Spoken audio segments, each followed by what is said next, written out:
Nangako ang Philippine National Police na pananagutin ang mga salarin sa pananambang sa mga pulis sa Maguindanao del Sur nitong weekend kung saan 5 ang nasawi. Ayon sa PNP, posibleng isang local terrorist group ang nasa likod ng ambush. Ang balitang A to Z ni Kim Salinas. Hindi titigil ang PNP hanggat hindi napapanagot ang mga may sala.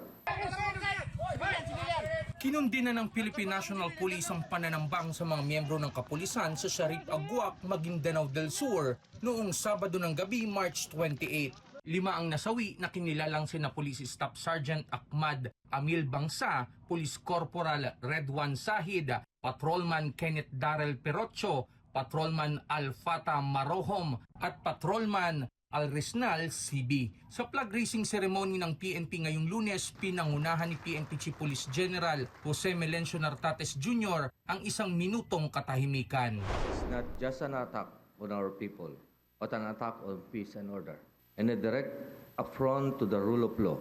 Ang ganitong karahasan ay walang lugar sa ating bayan.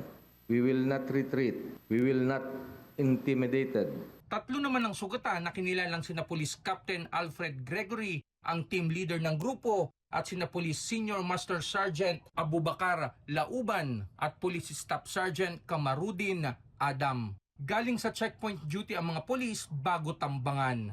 At sa kanila pong pagbalik, papunta sa kanilang Police Provincial Office, sila po ay tinambangan ng more or less 10 armed men. At kaugnay po nito, at sa unang salbo ng engkwentro ng putukan, kagyat po o agad na namatay po yung 5 at nakapagbawi naman po ng putok yung 3. Tinutukoy pa kung anong armadong grupo ang nasa likod ng pananambang. Ang initial assessment po ay posible pong ito ay local terrorist groups. Ito ay posibleng retaliatory attacks sa ating government troops kaugnay ng mga recent accomplishments laban sa nasabing grupo. Iimbestigahan din ng Provincial Director ng Maguindanao del Sur sa posibleng administrative lapses nito, kabilang ang kawalan ng detachment unit sa lugar sa kabila ng mga nauna ng pananambang doon.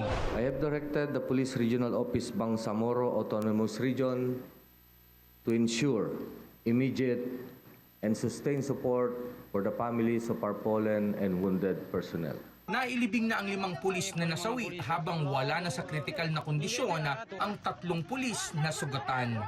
Para sa Balitang A to Z, Kim Salinas.